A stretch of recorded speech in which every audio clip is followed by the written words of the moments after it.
Thiruvananthapuram medical കോളേജിലെ urology വിഭാഗം മേധാവി ഡോക്ടർ ഹാരിസ് ചിറക്കലിനെതിരെ നടപടിക്കൊരുങ്ങി സർക്കാർ. പരസ്യ പ്രതികരണം സർക്കാർ സംവിധാനങ്ങൾക്കെതിരെ നടത്തിയത് ചട്ടലംഘനമാണെന്ന് ചൂണ്ടിക്കാട്ടി മെഡിക്കൽ വിദ്യാഭ്യാസ ഡയറക്ടർ ഹാരിസിന് കാരണം കാണിക്കൽ നോട്ടീസ് നൽകി.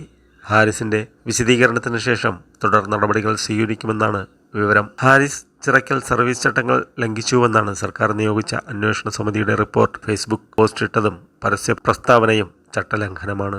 ഡോക്ടർ ഉന്നയിച്ച എല്ലാ പരാതികളിലും വസ്തുതയില്ലെന്നാണ് സമിതി കണ്ടെത്തിയെന്നും ഹാരിസിന് അയച്ച നോട്ടീസിൽ സർക്കാർ വ്യക്തമാക്കുന്നു. അതേസമയം ഉപകരണങ്ങൾ എത്താൻ കാലതാമസം ഉണ്ടായെന്ന ആരോപണം സമിതി ശരിവച്ചിട്ടുണ്ട്. പർച്ചേസ് നടപടികൾ സങ്കീർണമാണ്. അത് ലളിതമാക്കാൻ സമിതി ശുപാർശ ചെയ്തതായും സർക്കാർ വ്യക്തമാക്കി. സിസ്റ്റത്തിൽ ചില പ്രശ്നങ്ങളുണ്ടെന്ന് ആരോഗ്യമന്ത്രി വീണ ജോർജ് സമ്മതിച്ചിരുന്നു. അതേസമയം ഹാരിസിന്റെ പരസ്യ പ്രതികരണത്തെ മുഖ്യമന്ത്രി പിണറായി വിജയൻ വിമർശിക്കുകയും ചെയ്തിരുന്നു. ഹാരിസിന്റെ പരാമർശം ഇന്ത്യയിലെ ഏറ്റവും നല്ല ആരോഗ്യമേഖലയെ തെറ്റായി ചിത്രീകരിക്കുന്നതിന് കാരണമായെന്നായിരുന്നു മുഖ്യമന്ത്രിയുടെ കുറ്റപ്പെടുത്തൽ.